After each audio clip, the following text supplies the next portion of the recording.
మన ప్రభు అయిన యేసుక్రీస్తు నామమున ప్రార్థనా టీవీ చూస్తున్న ప్రజలందరికీ సంఘ బిడ్డలకును ప్రభు అయిన యేసుక్రీస్తు నామమున శుభవందనములు తెలియజేస్తూ ఉన్నాను. దేవుని మహా ఉన్నతమైన కృపను బట్టి ఈ ప్రార్థనా టీవీ ఛానల్ ద్వారా మా వాక్య ప్రసారం చేయటానికి, ఈ వాక్యాన్ని చెప్పడానికి మాకు దాతగా మా యొక్క అధ్యక్షుల వారు కొండవేటి కృపారావు గారు, మా యొక్క పాస్టర్ ఫెలోషిప్ ప్రెసిడెంట్ గారు, వారు మాకు దాతగా ఉన్నారు, సహాయం చేస్తూ ఉన్నారు. అందును బట్టి వారికి, వారి కుటుంబానికి మా హృదయపూర్వకమైన వందనాలు తెలియజేస్తూ ఉన్నాం. ప్రభునందు ప్రేమైన దేవుని యొక్క బిడ్డలారా, ఈరోజు మరొకసారి దేవుడు మరలా మీ ముందుకు వచ్చేలా దేవుడు సహాయం చేశాడు. దేవుని యొక్క వాక్యాన్ని బోధించడానికి దేవుడు నాకు ఇచ్చిన గొప్ప ధన్యతను బట్టి లెక్కలేని స్తుతులు స్తోత్రాలు చెల్లించేవారమై ఉన్నాము. ఈరోజు దేవుని యొక్క అంశాన్ని నేను మీతో పంచుకోవాలనుకుంటున్నాను. దేవుని అంశం ఏంటంటే 6 ఆశ్రయపురములను గురించి చెప్పాలనుకుంటున్నాను.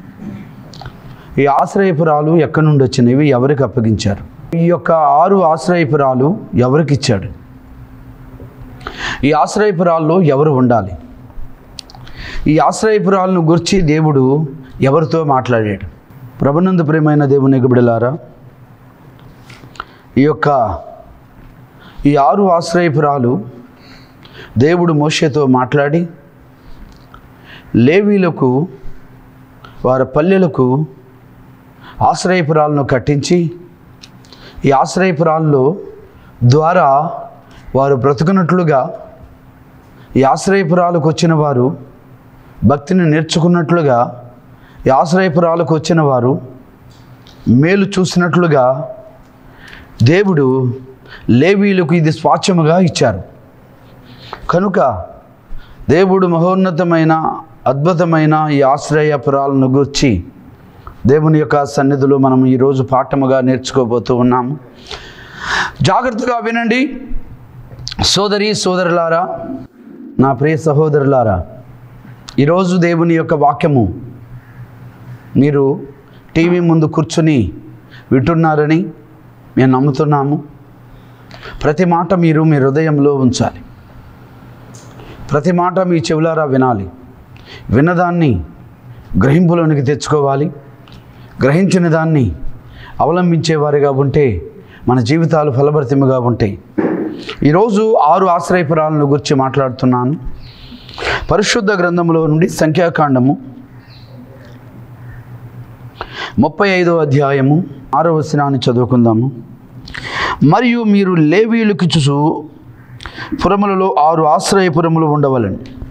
నరహంతకులకు వాటిలోనికి పారిపోకుండా వాటిని నియమించవలను. అవియూ కాక 42 పురములు ఇవ్వవలెను. జాగ్రత్తగా వినండి. దేవుడు లేవీయులకు 6 ఆశ్రయపురములు ఇచ్చాడు. అసలు ఈ ఆశ్రయపురాలు అంటే ఏమిటి? లేవీయులు వారు నివాసం చేస్తున్న లేవీ గోత్రికులు, అసలు లేవీయులు నివాసం చేస్తున్న పల్లెలు, ఆ పల్లెల్లో ఉన్న ప్రతి పల్లెకు 6 ఆశ్రయపురాలు నియమించడానికి కారణం ఏంటి? అసలు ఈ లేవీయులు ఎవరు? లేవీయులు వారి యొక్క హోదా ఏంటి? లేవీయులు వారి యొక్క అధికారం ఏంటి? లేవీయులు ఎవరు అంటే యాజకులుగా దేవుడు నియమించాడు. యాజకులుగా నియమించిన లేవీయులకు దేవుడు 6 ఆశ్రయపురాలను ఇచ్చాడు.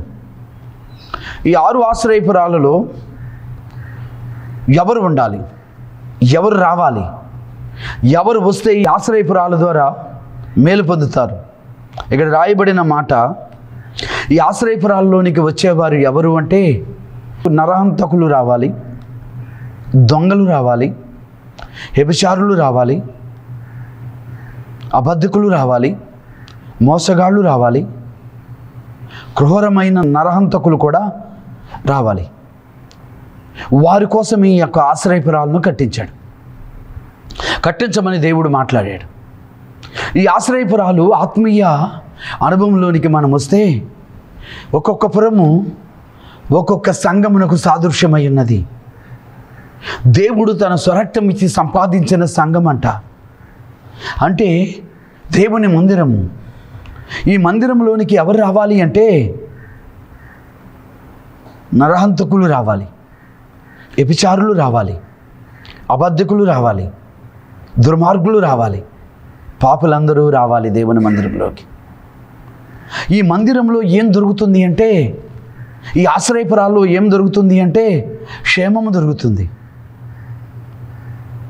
నరహంతకులు వస్తే మరలా నరహంతకులు కాకుండా ఉండినట్లుగా ఈ ఆశ్రయపురాలు మారుస్తాయి అంట. వ్యభిచారులు వస్తే మరలా వ్యభిచారము చేయకుండా వారి ఆశ్రయపురాల్లో క్షేమముగా ఉండినట్లుగా కృప చూపిస్తాయి అంట. జాగ్రత్తగా వినండి ప్రభునందు ప్రేమని దేవునికి బిడ్డలారా. ఈ ఆశ్రయపురాలు దేవుని మందిరమునకు సూచనగా ఉన్నవి. అనగా ఈ ఆశ్రయపురములో ఏమేమి ఉన్నాయో, ఈ ఆశ్రయపురాల యొక్క అర్థాలేంటో నేను ఈరోజు మీకు చెప్తాను. ఈ 6 ఆశ్రయపురాల యొక్క పేర్లను గూర్చి, వాటి యొక్క అర్థాలను గూర్చి నేను మీతో మాట్లాడాలనుకుంటున్నాను. మీరు వింటున్నారు కదా? వింటున్న మీరు జాగ్రత్తగా ఆలకించండి. ఈ 6 ఆశ్రయపురాలు దేవుని సంఘానికి సాదృశ్యము. ఇది లేవీలకు ఇచ్చిన గొప్ప పురములు. ఇవి లేవీలకు ఇచ్చిన గొప్ప ఆస్తి. ఇది ఈ ఆస్తిని కాపాడుకోవటము లేవీల యొక్క బాధ్యత. లేవీలు అంటే యాజకులు, యాజక ధర్మం జరిగించేవారు. ఈ యొక్క ఆశ్రయపురములు ఒక్కొక్క పురము ఒక్కొక్క సంఘమునకు సాదృశ్యమై ఉన్నది. అంటే ఈ ఆశ్రయపురాల్లోనికి దేవుని యొక్క బిడలే కాదు కానీ లోకములో పడిన ప్రతి ఒక్కరూ ఈ యొక్క పురములోనికి వస్తే వారి రక్షణలోనికి ఉంటారు. మరణం నుండి తప్పించబడతారు, శోధన నుండి తప్పించబడతారు, వేదన నుండి తప్పించబడతారు, అసమాధానం నుండి తప్పించబడతారు, నరహత్య అనే ఆలోచన లేకుండా తప్పించబడతారు, వ్యభిచారం అనే ఆలోచన లేకుండా తప్పించబడతారు, అబద్ధం అనే ఆలోచన లేకుండా తప్పించబడతారు. ఈ యొక్క 6 ఆశ్రయపురాలు ఈ యొక్క లోకములో ప్రజలకు ఇచ్చిన గొప్ప భాగ్యం ఇది. ఈ భాగ్యాన్ని దేవుని యొక్క బిడ్డలుగా మనము ధ్యానించబోతూ ఉన్నాం. ఈ యొక్క ఆశ్రయపురాలు యొక్క పేర్లు ఏంటో నేను ఈరోజు మీతో పంచుకోవాలని బైబిల్ గ్రంథంలోనే రాయబడిన మాటలను కూడా మనము ధ్యానము చేయబోతూ ఉన్నాము. జాగ్రత్తగా వినండి. ఈ 6 ఆశ్రయపురాలు దేవుని యొక్క సన్నిధులు ఎక్కడున్నాయి అంటే యెహోషువ గ్రంథము. మీరు బైబిల్ మీ చేతిలో ఉంటే ప్రియ సహోదరి సహోదరుడా, మీ బైబిల్ గ్రంథాన్ని తెరవండి, పరిశుద్ధ గ్రంథాన్ని తెరవండి. యెహోషువ గ్రంథంలోనికి వెళ్ళండి. 20వ అధ్యాయాన్ని తీయండి. 20వ అధ్యాయంలో 7వ వాక్యము నుండి 8-9 వాక్యాల వరకు దేవుడు అద్భుతమైన మహోన్నతమైన సందేశాన్ని ఈ యొక్క ఆశ్రయపురములను గురించి దేవుడు మాట్లాడుతున్నాడు. చదువుకుందాము. జాగ్రత్తగా చదవండి. యెహోషువ గ్రంథము 20వ అధ్యాయము 7వ వాక్యము. అప్పుడు వారు నతాలియు మన్యమందు గలిలయ కాదేశునకు, ఎఫ్రాయిములు మన్యమందలి షేకెమునకును, యోధా వంశస్థులు మన్యమందలి హెబ్రోను కిత్యారును ప్రతిష్ఠించిరి. తూర్పు దిక్కున యోర్దాను ఆ దరిన యెరికో యొద్ద రూబేనీయుల గోత్రములో నుండి మైదానమును మీదనున్న అరణ్యములోని బేషేరును, దాదుయు గోత్రములో నుండి గిలాదులోని రామోతును, మన్యమందు గోత్రములోని బాషానులో గోలానును నియమించిరి. ప్రభునందు ప్రేమని దేవునికి బిడ్డలారా, ఈరోజు ఈ ఆశ్రయపురాలు ఈ యొక్క అధ్యాయంలో మనకు కనిపిస్తూ ఉన్నవి. మొదటి ఆశ్రయపురం పేరు జాగ్రత్తగా వినండి, నేను చెప్తున్నాను, కేదేషు. ఈ కేదేషు అనగా పరిశుద్ధత. కేదేషు అనగా పరిశుద్ధత. యోబు గ్రంథంలోనికి వెళితే 8వ అధ్యాయము 6వ వచనములో కనిపిస్తుంది. యోబు గ్రంథము 8వ అధ్యాయం 6వ వచనములో కనిపిస్తుంది. ఈ పరిశుద్ధతను గూర్చి దేవుడు మాట్లాడుతూ మహోన్నతమైన కార్యమును జరిగిస్తూ ఉన్నాడు. అంటే ఈ యొక్క కేదేశులో ఏముంది అంటే పరిశుద్ధత ఉందంట. అంటే కేదేశు అంటే పరిశుద్ధ స్థలము అని అర్థము. లేవీయులకు ఇచ్చిన మొదటి పురము, లేవీయులకు ఇచ్చిన మొదటి స్థలము కేదేషు. ఈ కేదేషు పరిశుద్ధమైన స్థలము. అంటే ఈ పరిశుద్ధమైన స్థలములోనికి ఎవరు రావాలి అంటే, వినండి, ఎవరు రావాలి అంటే పాపాత్ములు రావాలి, నరహంతకులు రావాలి, వ్యభిచారులు రావాలి, లోకంలో బ్రతుకుతున్న వారు రావాలి, అపరిశుద్ధములో ఉన్నవారు రావాలి. అపరిశుద్ధత కలిగి వచ్చిన వారు ఈ పరిశుద్ధ స్థలంలోనికి వస్తే పరిశుద్ధపరచబడతారు. అపరిశుద్ధంలో ఉన్నవారు, పాపంలో జీవిస్తున్నవారు, పాపంలో బ్రతుకుతున్నవారు, పాపంలో జీవిస్తున్నవారు ఈ యొక్క పరిశుద్ధమైన కేదేశులోనికి రావాలి. ఈ కేదేశులో ఏం దొరుకుతుంది అంటే పరిశుద్ధత దొరుకుతుంది. దేవునికి స్తోత్రం. నమ్మిన వారు ఒక్కసారి దేవునికి స్తోత్రం చెప్దామా? ఎందుకు అంటే నిజంగా దేవుడు ఈ యొక్క ఆశ్రయపురాన్ని మనకిచ్చాడు.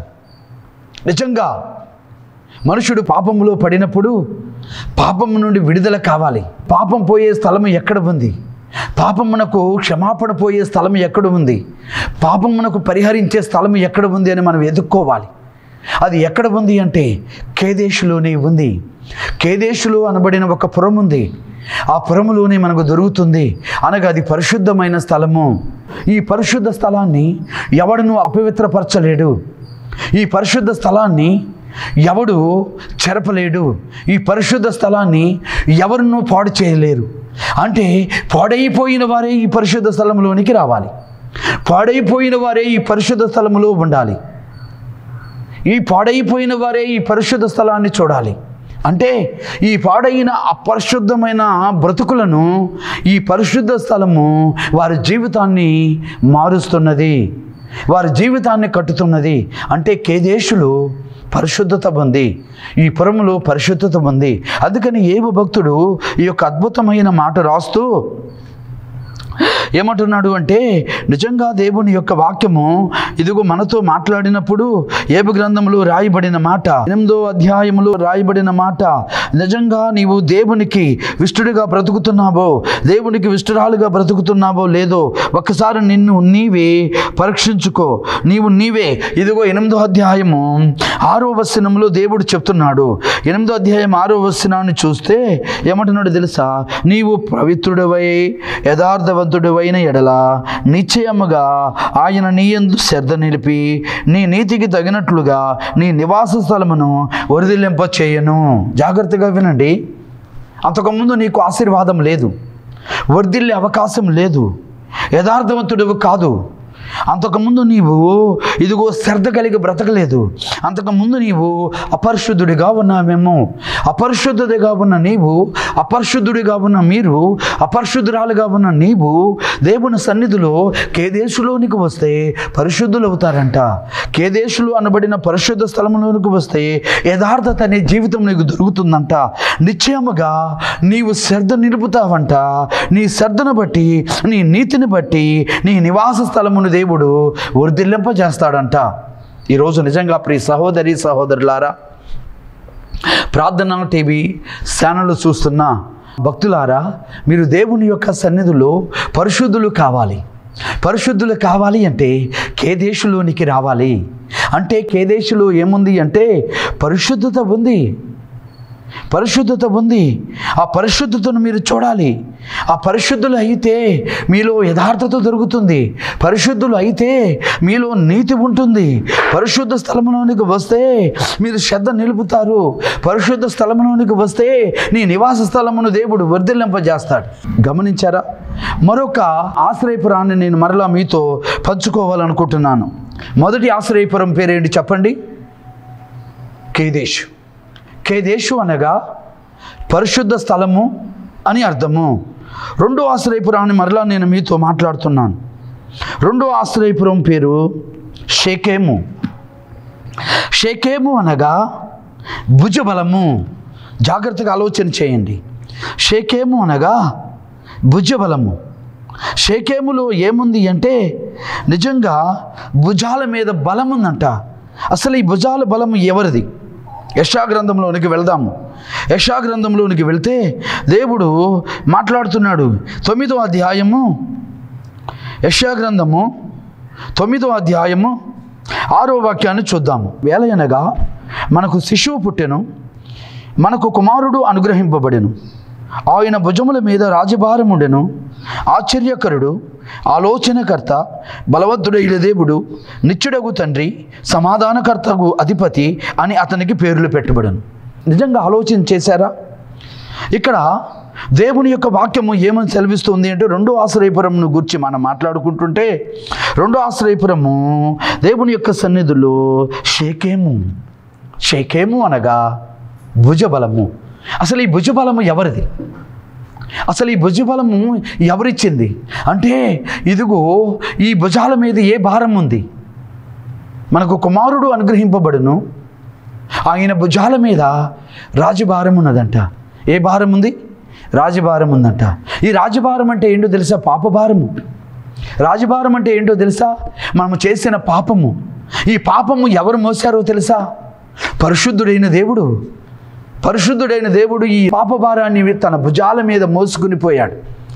ఈ పాపభారాన్ని తన భుజాల మీద మోసుకుంటూ వెళ్తూ ఉన్నాడు. ఈ పాపభారము ఎవరిదో తెలుసా? మందే. అంటే ఇదిగో షేకేములోనికి రాకుండా చాలామంది పాపంలోనే బ్రతుకుతూ ఉన్నారు. షేకేములోనికి రాకుండా చాలామంది దేవుని యొక్క మహిమను విడిచిపెట్టి ఉన్నారు. షేకేములోకి రాకుండా చాలామంది దేవుని యొక్క బలాన్ని చూడలేకపోతున్నారు. షేకేములో ఏముంది అంటే భుజబలం ఉంది. అంటే మన పాపములు మోసుకుని పోయే ఒక గొర్రె పిల్ల ఉంది. మన పాపములు మోసుకుని పోయే ఒక స్థలం ఉంది. మన పాపములకు ప్రాయశ్చిత్తము కలిగించే ఒక అమూల్యమైన స్థలం ఉంది. ఆ స్థలమే షేకేం అంట. యెషయా గ్రంథంలో చెప్తున్నాడు కదా. అలాగే మత్తయి సువార్త 11:28 వచనంలో కూడా దేవుడు మాట్లాడుతున్నాడు. షేకేమును గురించి మాట్లాడుతూ, ఇదిగో ప్రయాసపడి భారం మోస్తున్న సమస్త జనులారా, నా యొద్దకు రండి, నేను మీకు విశ్రాంతిని కలుగజేసేదను. అంటే మన భారాలు మోసుకుని పోయేవాడు ప్రభు ఎక్కడున్నాడంటే షేకేములో ఉన్నాడు. ఆయన భారముతో మన పాపాలను మోసిన దేవుడు. ఇదిగో ఏదైనా భారం ఉందా? అప్పుల భారమా? ఆస్తి భారమా? అసమాధాన భారమా? శాంతి లేక భారమా? ఏ భారముతో నీవు నలిగిపోతున్నావు? ఏ బాధ్యతతో నలిగిపోతూ ఉన్నావు? ఏ ఇబ్బందులో నలిగిపోతూ ఉన్నావు? ఆ భారాలన్నీ ఎవరి మీద వేయమన్నాడు తెలుసా? నా మీద వేయం. నీ భారములన్నీయు, నీ చింతలన్నీయు నా మీద మోపంటున్నాడు. ఎందుకో తెలుసా? నిజంగా మన భారములను ఆయన భుజముల మీద మోసుకుని పోయాడు. మన పాపాలు ఆయన భుజాల మీద మోసుకుని వెళ్ళాడు. మన అవిధేయతలు ఆయన భుజాల మీద మోసుకుని వెళ్ళాడు. మన దోషాలను ఆయన భుజాల మీద మోసుకుని వెళ్ళాడు. మనము నడిసిన ప్రతి పాపము ఆయన భుజాల మీద మోసుకుని వెళ్ళాడు. మన పాపాన్ని కొట్టివేసి ఒక పరిశుద్ధ స్థలాన్ని షేకేమును మనకిచ్చాడు. నిజంగా ఇంకా పాపభారంలో ఉన్న ప్రతి ఒక్కరు వ్యభిచారముతో నలిగిపోతున్నవారా? దొంగతనము చేస్తూ బ్రతుకుతున్నవారా? అబద్ధముతో బ్రతుకుతున్నవారా? శరీరేచ్ఛలతో బ్రతుకుతున్నవారా? ముసలమ్మ ముచ్చడలతో బ్రతుకుతున్నవారా? ఇంకా చెడు నడత నడుస్తున్న వారిలారా, మీరందరూ షేకేములోనికి రండి. ప్రభు నీ భారాన్ని మోస్తున్నాడు. షేకేములో ఏముందో తెలుసా? భుజబలం ఉంది. నీ బలము ఎవరో తెలుసా? ఆయనే. నీ బలము ఎవరో తెలుసా?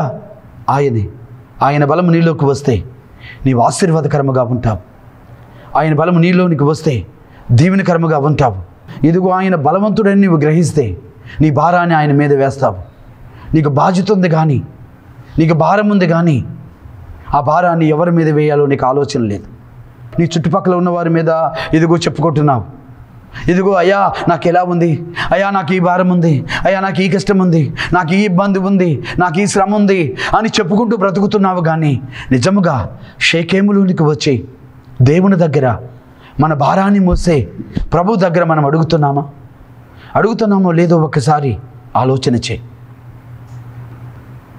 నీ బంధువులు చెప్పుకుంటున్నావు నీ భారాన్ని, నీ స్నేహితులు చెప్తున్నావు నీ కష్టాన్ని. వాళ్ళకి వీళ్ళకి కాదు నువ్వు చెప్పాల్సింది. షేకేములోనికి వచ్చిన భుజబలాన్ని మోస్తున్నా బలము కలిగిన దేవుని దగ్గరకు వచ్చి నువ్వు ప్రాధేయపడము. ఆయన నీ భారాన్ని మోస్తున్నాడు. నీ బాధ్యతను మోసేవాడు, నీ అవసరతను తీర్చేవాడు. నిజంగా సమాధానం లేక బ్రతుకుతున్నారా? బిడ్డలు నీ మాట వింటలేదా? నీ భర్త నీ మాట వినకుండా తాగుడికి అలవాటు పడ్డాడా? వ్యభిచారంతో బ్రతుకుతున్నారా? వాటన్నిటినీ తీసివేయవాడు. దేవుని యొక్క సన్నిధిలోనికి రా. షేకేం అనబడిన దేవుని పురములోనికి రా. అక్కడికి వస్తే నీ పాపమునకు క్షమాపణ దొరుకుతుంది. నిజంగా నీ కుటుంబము ఎన్నో బాధలతో, ఎన్నో ఇబ్బందులతో, ఎన్నో ఇరుకులతో, పాపం అనే కోపంలో నలిగిపోతున్నావేమో. షేకేం అనబడిన ఆశ్రయపురంలోనికి రా. దేవుడు ఆ యొక్క భారాన్ని మోస్తున్న దేవుడు. ఆ భారాన్ని నీ మీద నుండి తొలగించే దేవుడు. ఆ భారాన్ని నీ నుండి తప్పించే దేవుడు. ఆ భారాన్ని నీలో నుండి కొట్టివేసే దేవుడు. నిన్ను గొప్ప చేసే దేవుడు. ఆయన దగ్గరకు వచ్చాడు. ఆయన దగ్గర నువ్వు ప్రాధేయపడు.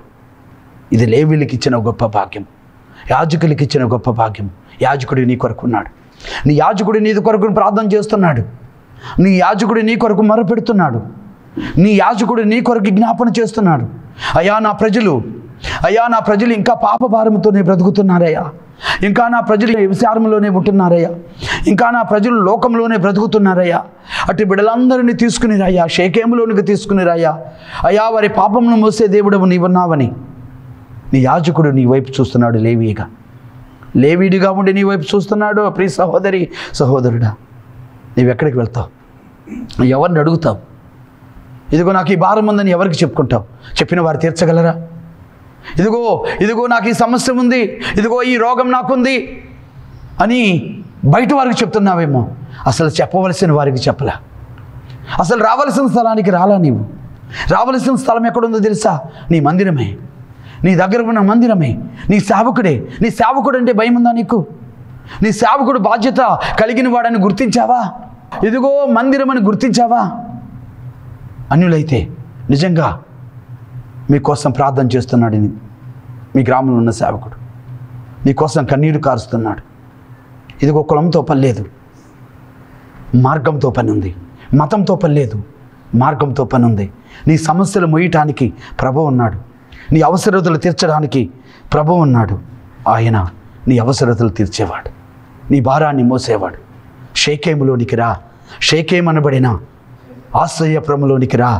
నీ ఆశ్రయపురములో నీకు విశ్రాంతి దొరుకుతుంది. నీవు సేద తీర్చుకునే అవకాశం ఉంది. దానిలోనికి నిన్నెవ్వరూ హాని చేసే అవకాశం కూడా ఉండదు. కనుక ఈరోజు నిజంగా రెండో ఆశ్రయపురము షేకేము.